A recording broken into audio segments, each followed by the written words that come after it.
Hi, students.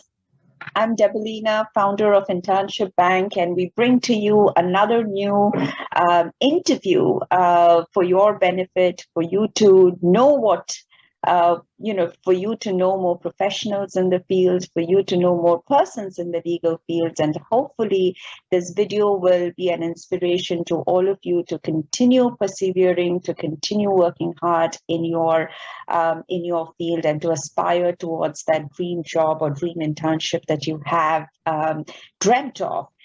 Now, there's a very special reason why we are doing this video today. It is not to highlight to you what qualities, we are looking out for interns. I've done many, many videos on that. But the idea for this particular video, and it's an absolute honor for me to do this video, is to tell all of you, many of you write to me saying how difficult life is, how many more difficulties all of you are facing simply because you come from a non-NLU background, you're financially challenged, you're first-generation professionals. We all have problems. So did I. But today, our guest of honor for this particular interview is Dr. Sarfaraz Ahmed Khan.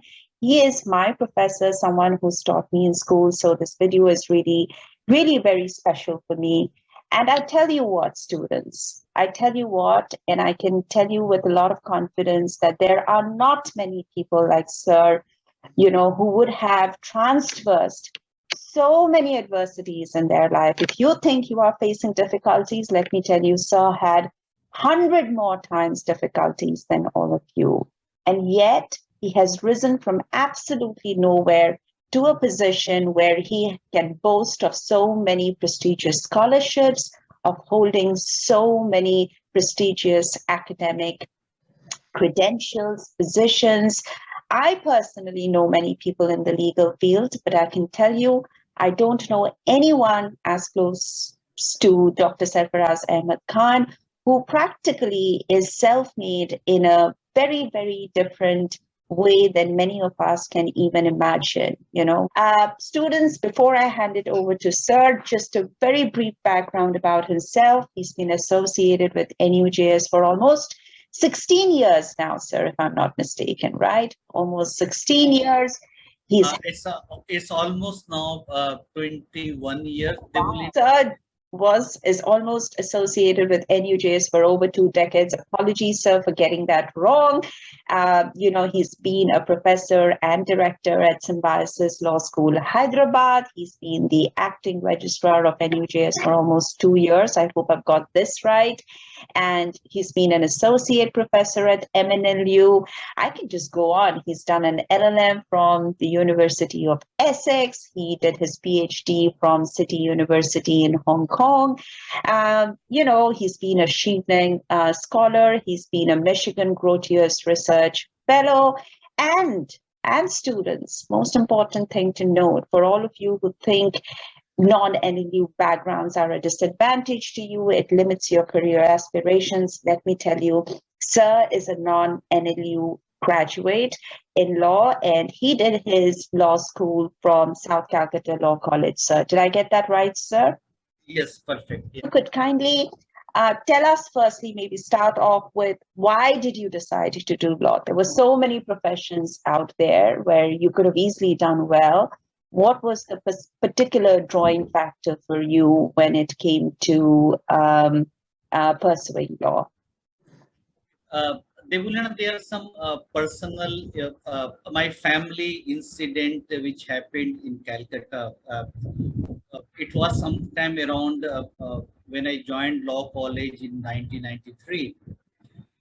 Just before that, 91, 92, after my high secondary, that point of time, there was my father's shop was there in Topsia, and that there was some dispute. So local mafia, anti-social elements, there's a loot in my shop.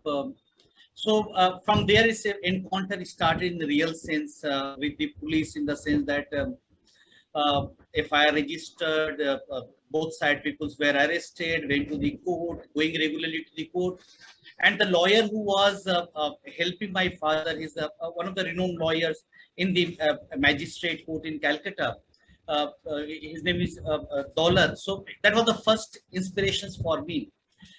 And there was something inside background inside me that okay, can I do law and do something for providing ensuring justice, or at least I can contribute in my society. So I have very close interactions with the policing, legal systems, and I wanted to do something. So I thought that the best way could be that if I can do law. But coming from such background where uh, I'm the first boy in my entire family who did madhyamik, you leave graduations. Thank you for sharing your journey, sir. It seems almost like a story from the movies, to be honest, and you've shown that how hard work and grit can definitely lead anyone to accomplishing anything they set their eyes to.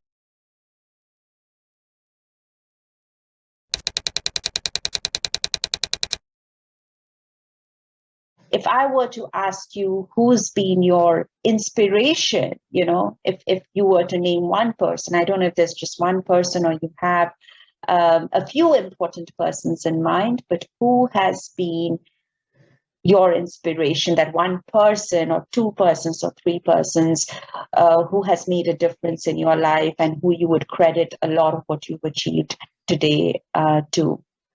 In my school days, among all the teachers who taught me, because I was uh, for my early education was there in a school in Topsia called Mono Memorial Institutions.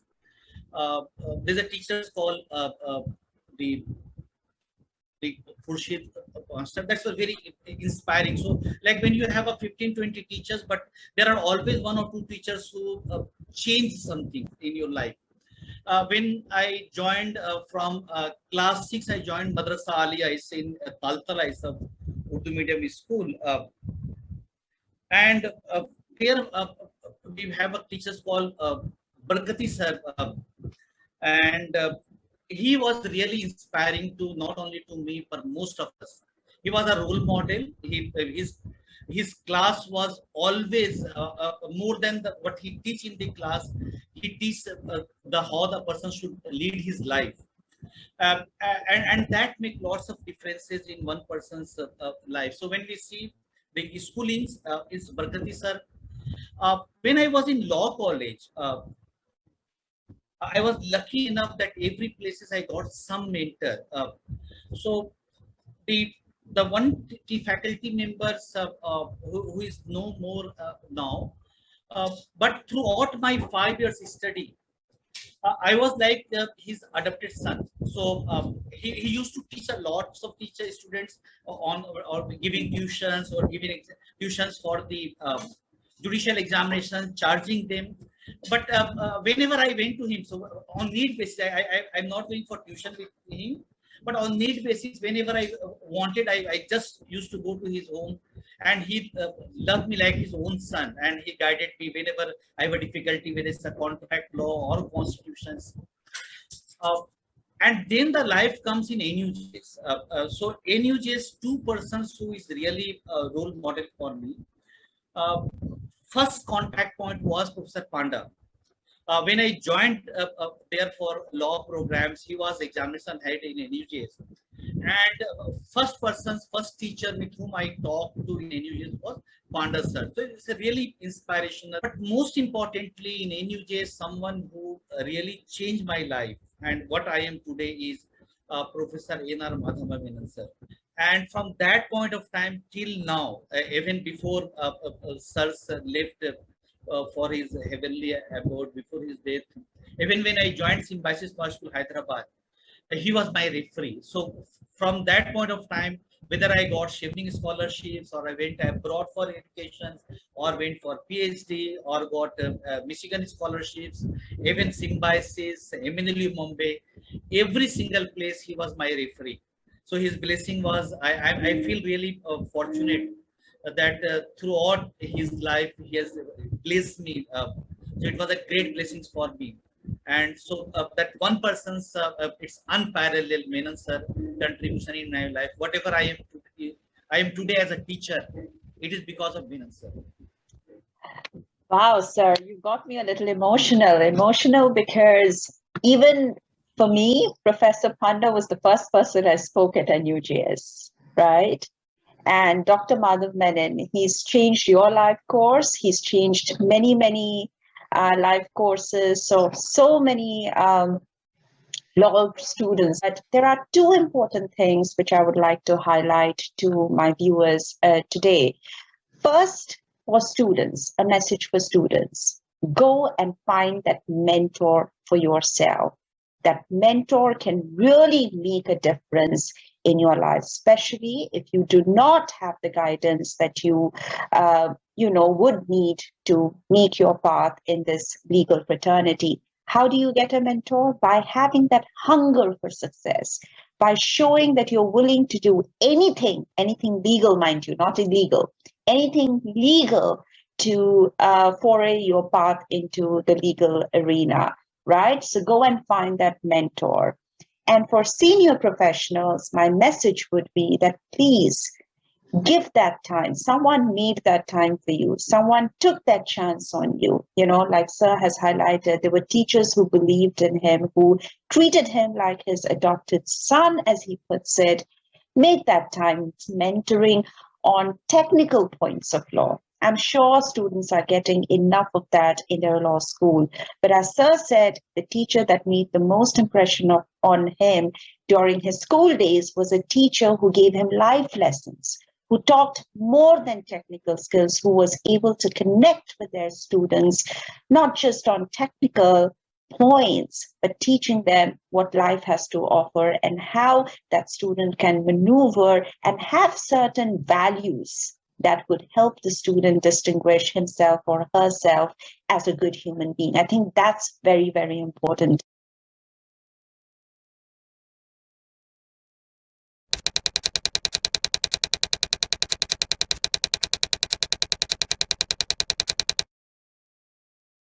So my next question, I know I'm taking a lot of your time, but since I've got you online, I just can't let you go so quickly. So if I may ask you another question, sir. We've seen, sir, certain qualities from what you have been talking about, namely hunger for knowledge, hunger to achieve. I think that takes one, right ahead in the right direction from the very start. The idea of not being too rigid, meaning being a little flexible. You know your end goal, but being a little flexible in terms of adapting your path to achieving that final goal. You didn't know that NUJS would happen to you. NUJS didn't even have a brand name. I'm assuming you didn't know Dr. Madhav Menon until you joined NUJS. So, but you were still open to trying it. Even so was I. NUJS, I'm the second batch of NUJS, and NUJS did not have that brand name. I took a chance on my career, right? We were open to new opportunities. So we are seeing hunger, be a little flexible, adapt to new situations, don't think too much.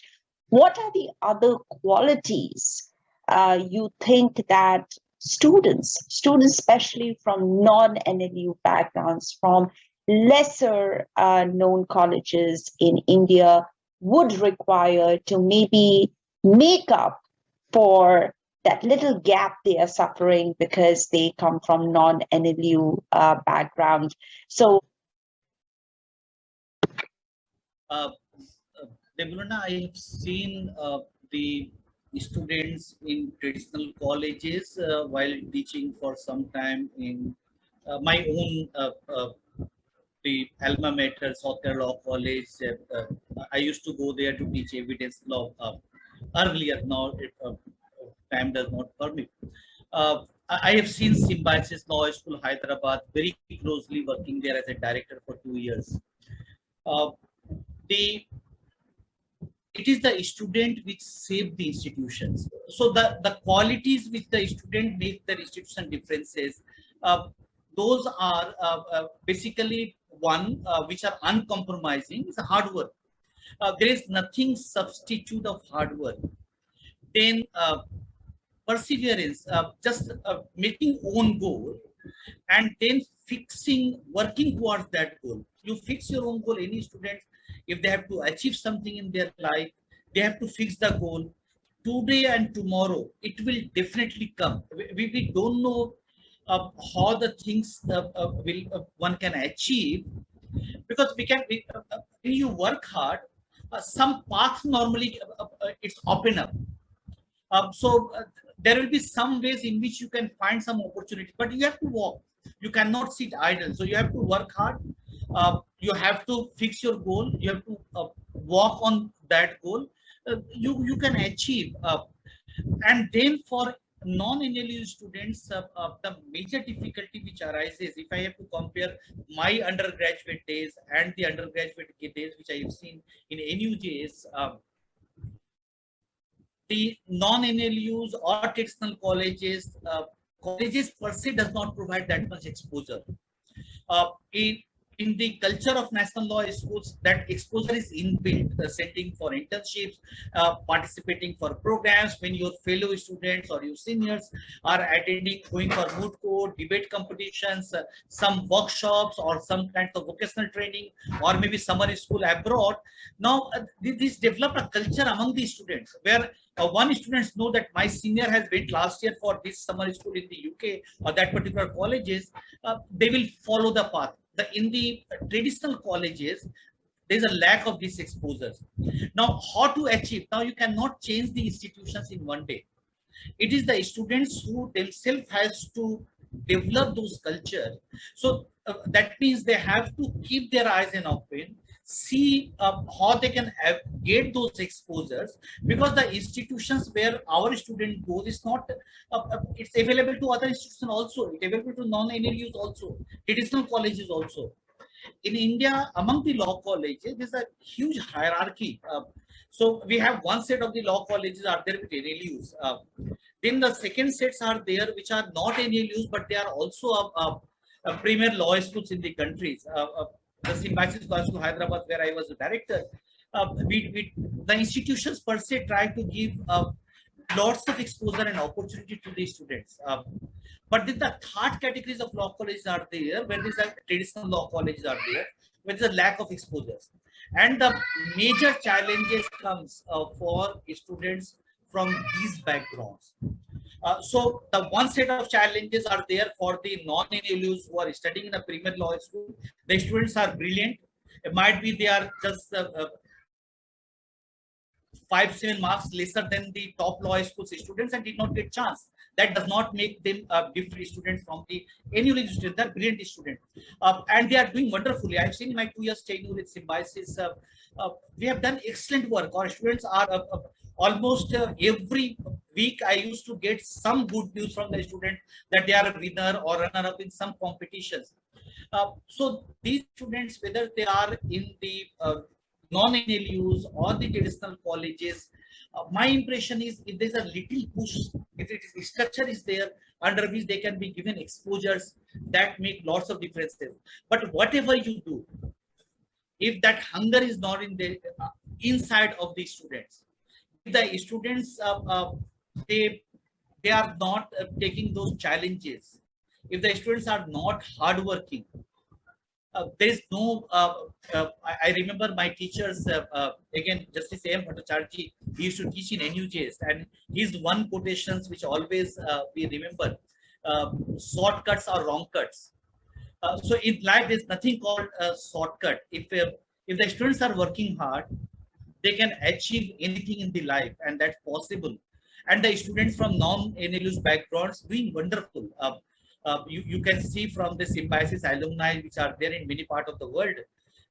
Even NLU's bigger challenge, the challenge if the NLU student will face tomorrow, they will face from these kinds of private institutions which are premier law schools. The many private institutions, they get the students, those students who do not got admissions in the 4 or 5 top NLUs, they prefer the private law school. So in the real sense, the most of the, now we have 22, 23 NLUs which are there, and the number are increasing every year. The major challenge is to upgrade their own standard. So I'm not saying that might be 2, 3, 4 law school having excellent infrastructures, excellent facilities, excellent these exposures, but not all NLUs in the same way. So there is a need for having some kinds of a similarity or ability of those exposures in all NLUs, At the same time, the private institution which are there, they are doing their best. Being private institution, they will the management will put much more effort to facilitate the students comes to the light. But the major challenge for if the government of India really thinks, or any government in the country, they thinks that the legal education should be improved, the quality of lawyers should be improved, the quality of judicial dispensations of justice system shall be improved. They have to focus on traditional law colleges, because still the people who are becoming judges in the magistrate courts, the people who are becoming assistant public prosecutor in the magistrate court, or PP, they are coming from the traditional colleges. You said so many wonderful things that I'm now going to pick on a few things and carry it forward for my next videos. And you will often now hear me saying shortcuts are wrong cuts. I'm going to take it from late Justice A.M. Bhattacharjee, sir. I absolutely identify and believe in the saying that shortcuts are wrong cuts. So students, a few things. I'll quickly summarize what Dr. Ahmed is trying to stress out here. Hard work, the more you work hard, the luckier you get. I think that's what Sir is saying. You know, don't say someone is lucky. Don't look at the obstructions that are on your way. What you should ideally be looking towards those obstructions is thinking of them as challenges. The joy you will have by overcoming those obstructions, those challenges will be immense. So just remember, the more you work hard, the luckier you get. Be patient. Just because you study for a few days, just because someone else gets their results quicker, does not in any way mean that you will not achieve those results. You will not get there. So have the patience, have hard work, have patience. Sir did not establish himself all in a day. I'm sure he didn't. It's been a process, it's been decades. So have that dedication, have that patience. He also stresses that it's important to set goals and work towards them. So don't make life what it is that it happens to you. By that I mean, don't be reactionary in your approach. Tell life, direct your life in a way that you would want your life to be. So take control of your life, set goals. Set goals for a year, break them down into smaller goals over a period of 12 months, and make sure every month you are taking 2 tiny steps closer to your annual goal that you've set to yourself. That way, you're not allowing life to decide what will happen to you. You are taking control and you are making sure that you are the deciding factor of how your life should be, right? And most importantly, I think Sir also very nicely put out there that it's not just about what non-NLU students can do to make themselves better lawyers. I think, Sir, I personally think that it's so wonderful to have so many non-NLU universities sprout up, because that's a call for action on all the top NLU colleges, that be aware there is competition out there. You cannot be lax-idle. It's time that you develop your own infrastructure. You match up to the efforts that are being provided by the many private institutions that Sir just named.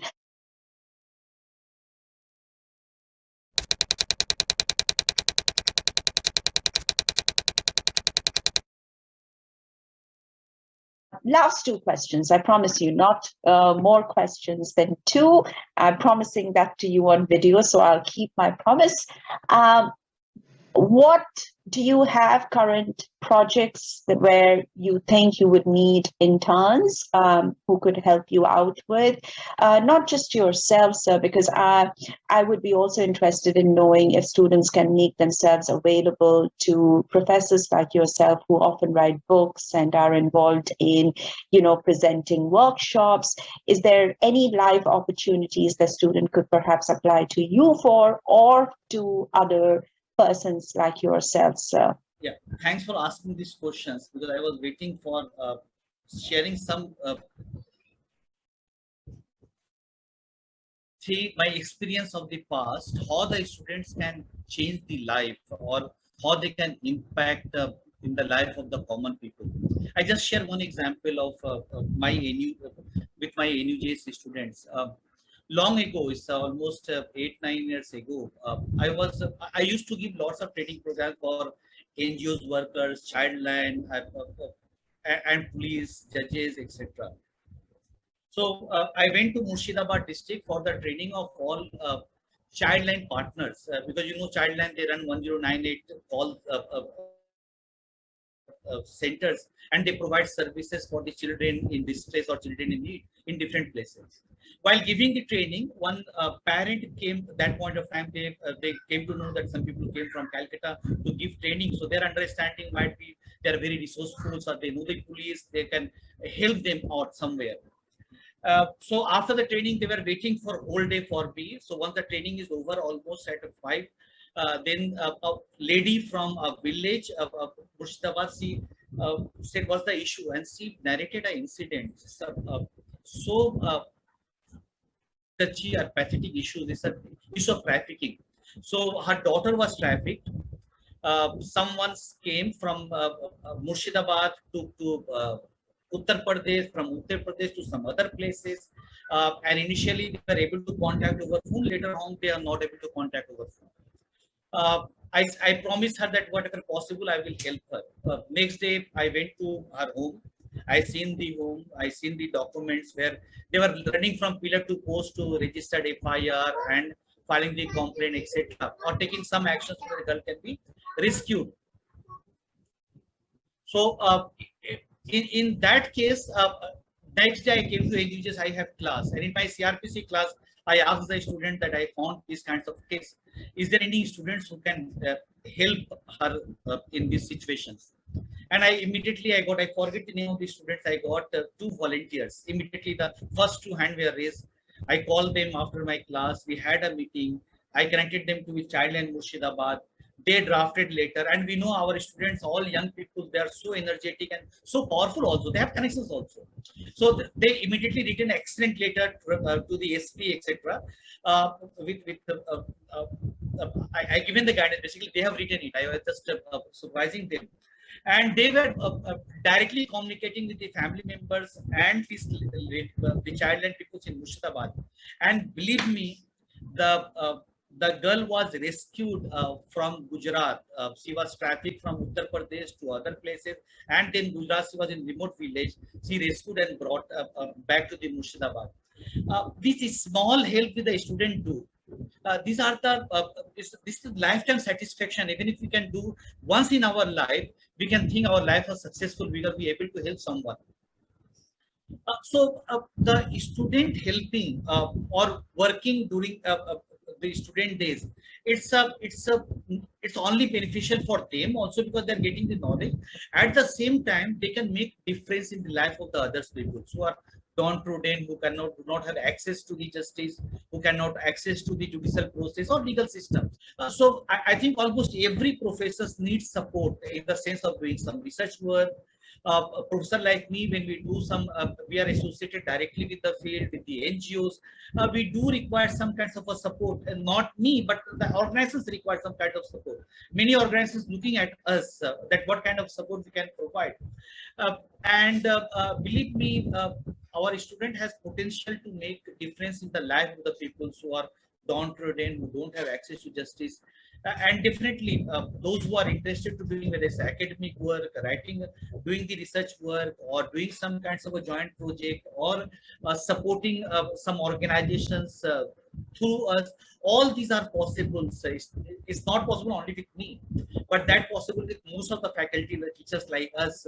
And I also believe that there's no shortage of teachers like me who gradually associated with the field, who work in the market, which work with the industries. So I work in a particular kinds of industries. There are corporate lawyers or teachers who teaches in corporate law. They are associated with the different kinds of industries.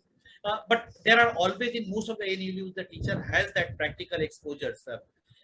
Because we always work in that way so that we can in return make our class more interesting. So this is beneficial.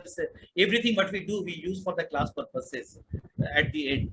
So yes, I do agree that there is always an opportunity for the student, beats me or beats other teachers. They can work with us, but it must be very well defined work. It's not that simply taking someone as intern and what work we are doing. So because when I take someone's intern with me, I specifically ask them how many hours every day you can devote, how many hours in a week you can devote for the work, because it's not only for the purpose of giving them a certificate of internship. So basically, they must learn something in the process. So very well said. Thank you for that. So two things coming out of what Sir just said. Firstly, you as students, none of you are too small to make a difference. Look at the example Sir gave. I mean, who thought that students of a particular institution, their draft letter would set the system into action and, rescue that young girl, right? So firstly, remember, students, we all often think that what can we do? We are a mere student. We are a mere junior professional. Take that out of your head. Absolutely take that out of your head, because when you come together, you put in the effort, you put your heart and soul out there, results will come through. Be patient with it. So you're not too small.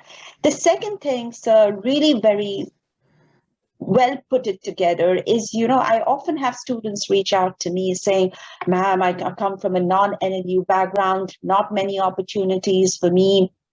There is nothing happening in my university. To all those students, I say, create your own opportunity. It is so important to take a step back and see, okay, if top law firms are not giving you internship opportunities, what are the other ways in which you can utilize your qualities? Approach your professors. Like Sir said, most of the teachers will be involved in a certain kind of a research project, will know some NGO that might need help. Go through them, help them out,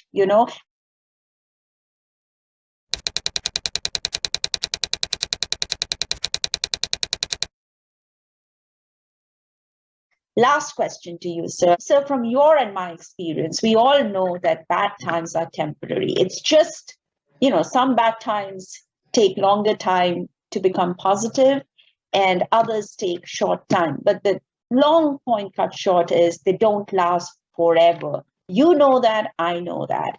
We just need to make the students believe it. What is your parting advice to students trying to get a job in the middle of this pandemic, and any other advice that you have for them, for the penultimate students as well as students who will be graduating this year? I believe everything happened in life, it happened for good. So be positive, even if you're not getting the job, you try for getting the job in a place, you will getting the job. But who knows, tomorrow you will be the Solicitor General of India. Tomorrow you'll be the Advocate General of your state. So whatever is there, don't sit idle and then look for a job. Do some work at the same time. Life is every day we learn something. So you are law graduate. You have right to practice in a court. Go to the court, get experience, apply for job. Job will come. That's not the big thing. But the thing is, what you are learning in the processes. If so, nothing can stop you if you are really dedicated, and might be there's something better for you is happening. So well put. And to tell you, all these interviews, I don't know how many people are watching, but it's always a learning point for me. I do these interviews very regularly, and I am learning, and I hope my students also learn through these very valuable input you've given. Don't sit idle. It's good to have some balance in your life. Continue with your hobbies. Even doing your hobbies doesn't mean you're idle. You are pursuing something.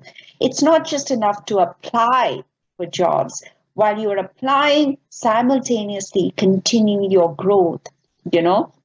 It is so important not to stop learning, not to stop reading, not to stop working. I think that is what is going to hold you in good stead during this pandemic. So don't always focus on the positives. Even if something dreadful awful has happened to you, as sir has rightly put, even I believe this, sir, that whatever happens for a reason, happens because the Almighty is trying to push you towards something else, and his plan, no one's plan is better than his plan for your life, for you. And I have immense faith in that, as I say that, and I mean that out of every genuine feeling of my heart.